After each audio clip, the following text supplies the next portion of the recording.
سلام عليك يا رفيع الشان والدرج يا رسول الله سلام. Dan yang kita muliakan bersama Paduka Wali Nagro Aceh, Gubernur Aceh atau yang mewakili unsur Forkopimda Aceh, penceramah kita hari ini, hadirin tamu undangan yang berbahagia.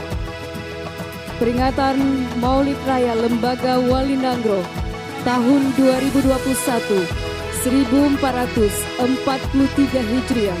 Di kesempatan pagi hari ini kita mulai.